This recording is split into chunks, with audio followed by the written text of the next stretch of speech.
December 9th, 1944. Nancy, France.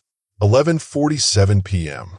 The floorboards creaked as Colonel Oscar Koch paced Patton's outer office, clutching classified files against his chest. Inside, he could hear the general's voice, sharp, impatient. Koch had rehearsed this conversation a dozen times. None of his rehearsals ended well. 15 divisions. Vanished. 200,000 men. Gone like smoke. And nobody at Supreme Headquarters seemed to care. The door swung open. Patton stood silhouetted in lamplight, jaw set, eyes unreadable. "This better be good, Oscar. I've got Bradley on the line in 20 minutes. Koch stepped inside. His hands trembled slightly as he spread the maps across Patton's desk, intelligence reports fanning out like warning signs nobody wanted to read. "General, we're about to be hit, and it's going to be catastrophic." Patton's eyes narrowed. "Show me." The maps told a story written in disappearing ink. Wehrmacht units that had been identified weeks ago, tracked, cataloged, positioned, had simply ceased to exist on Allied intelligence boards. 15 full-strength divisions, multiple panzer units, hundreds of tanks, all pulled from a line, relocated somewhere. SHAEF says they're in reserve, Koch explained, his voice tight, holding back to counter our breakthrough. "And you say?" "I say the Germans don't hold 15 divisions in reserve just to react, sir. That's not defensive strength. That's a spearhead." Patton studied the map in silence. His finger traced the thin blue line marking American positions in the Ardennes forest. 4 divisions, stretched across 80 miles. 12 would barely be enough. "They did it before," Koch continued. 1940, Ardennes. Everyone said it was impossible. The terrain, the weather, the logistics. And in 6 weeks, they were at the English Channel. The room felt smaller suddenly. The lamp flickered. Patton looked up. Within 2 weeks. Maybe less. For a long moment, the only sound was the tick of the desk clock. Then Patton picked up the phone and dialed Bradley's headquarters.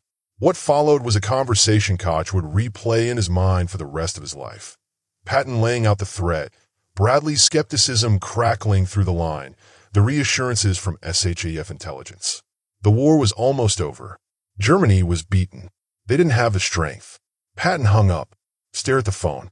Then he looked at Koch with an expression that was part calculation, part defiance. "Start planning. Sir, I want 3 complete contingency plans for a German offensive in the Ardennes. Routes, supply caches, artillery positions. Everything down to the minute. And Oscar, keep it quiet."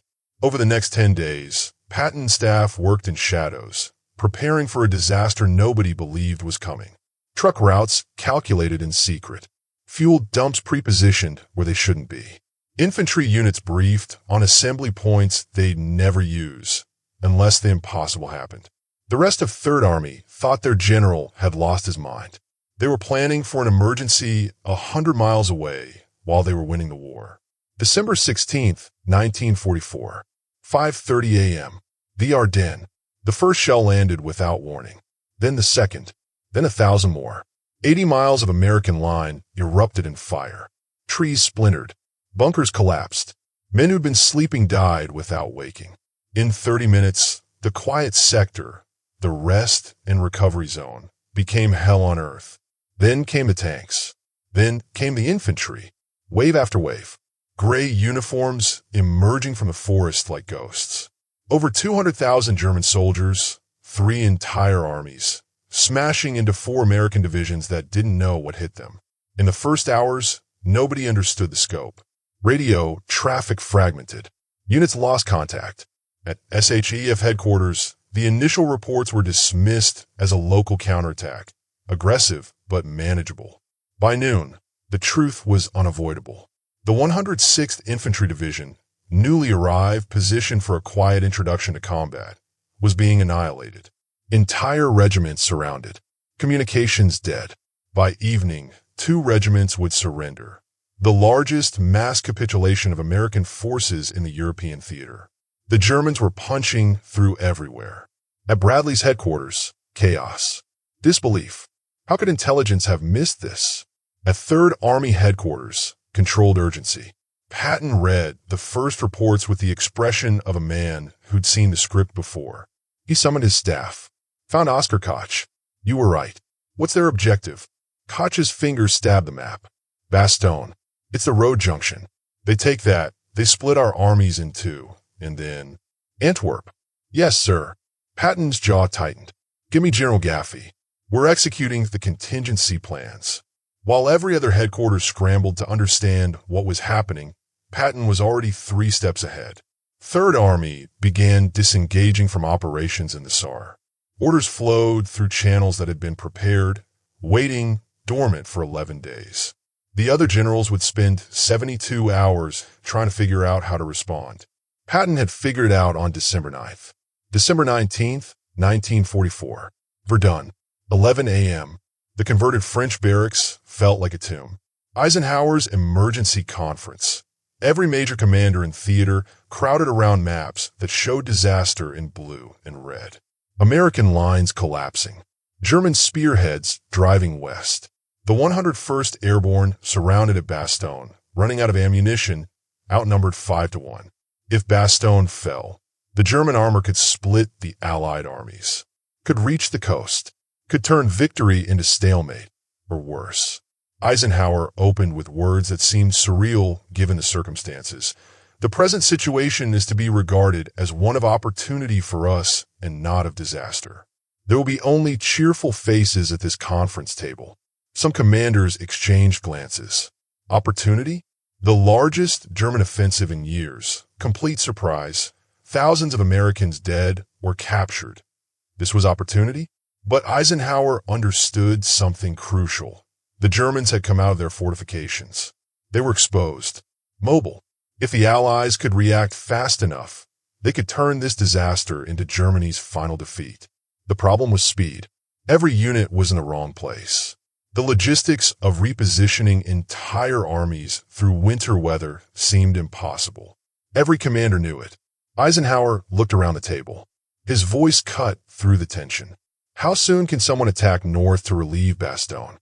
Silence. Generals studied maps, calculated distances, supply lines, the winter weather, the chaos of disengaging from active combat. 1 week minimum, maybe 2, maybe never. Then George Patton spoke. I can attack with 2 divisions in 48 hours, 3 divisions in 72. The room went dead silent. Every head turned. Some generals looked stunned. Others looked angry. This wasn't the time for Patton's theatrical promises. 48 hours? To disengage divisions from combat, rotate an entire army 90 degrees, move over 100,000 men and thousands of vehicles through snow and ice, and launch a coordinated offensive against hardened German positions? Opérationnellement impossible. Eisenhower's voice was sharp. George, this is no time for grandstanding. The 101st is surrounded. If we promise relief and can't deliver, those men die. Patton didn't blink, didn't hesitate. Ike, I've already given the orders. Third Army is disengaging now. I have 3 complete contingency plans prepared. I've been expecting this attack for 11 days. The words hung in the air like an accusation. Expecting it? How could Patton have expected something that caught SHAEF, with all its intelligence resources, completely by surprise? Eisenhower studied him. Decades of friendship. Decades of knowing when Patton was playing to the crowd and when he was deadly serious. This was serious. All right, George, get moving. Patton left Verdun and made 1 phone call. 2 words, play ball. Those words activated machinery that had been waiting in silence for 11 days. Within minutes, orders cascaded through 3rd Army's network. The 4th Armored Division, move north. The 26th Infantry, follow. The 80th Division, disengage and redeploy. Trucks that had been positioned days earlier roared to life. Artillery batteries displaced. Supply depots pivoted from supporting eastward advances to supporting a northward relief attack nobody had planned for, except Patton. Over 133,000 vehicles moved through snow, ice, darkness, on narrow roads designed for nothing like this scale of movement. The other Allied armies watched in disbelief. They were still processing what had happened in the Ardennes. Third Army was already responding. Imagine turning an army, not a battalion, an army, over 100,000 men, thousands of tanks, trucks, artillery pieces, all moving simultaneously through the worst winter in decades, all arriving at precise locations at precise times. It wasn't luck. It wasn't improvisation. It was execution. The weather fought them every mile. Snow, ice, breakdowns, frostbite. But the columns kept moving because every route had been planned, every contingency considered, every supply cache positioned exactly where it needed to be. December 21st, lead elements of the 4th Armored reached their positions, 100 miles in less than 48 hours, through blizzards, while disengaging from combat. December 22nd, 3rd Army attacked. Inside Bastogne, the 101st Airborne was dying by degrees. Ammunition running out. Food almost gone. Medical supplies exhausted. Wounded men shivering in basements. The Germans had surrounded the town completely, pressing from every direction. December 22nd, the German commanders sent an ultimatum: surrender or be annihilated. Brigadier General Anthony McAuliffe sent back his reply in one word: nuts.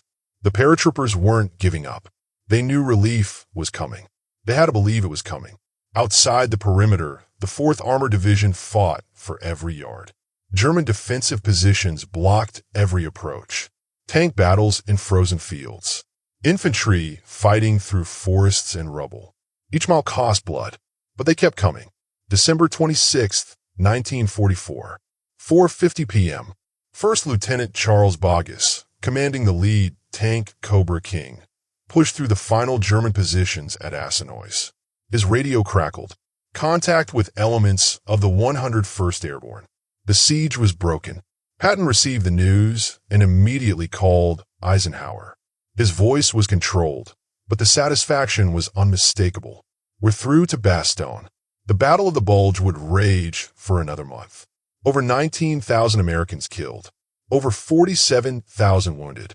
The bloodiest battle the U.S. Army fought in World War II. But the losses would have been catastrophic without Patton's relief of Bastogne. If the 101st had been overrun, if the Germans had captured that road junction, the offensive might have succeeded. After the war, captured German commanders were interrogated about their planning. They'd expected to reach the Meuse River in 4 days. Expected to take Antwerp in 2 weeks. Expected the American response to be slow, confused, disorganized. What they hadn't expected was George S. Patton.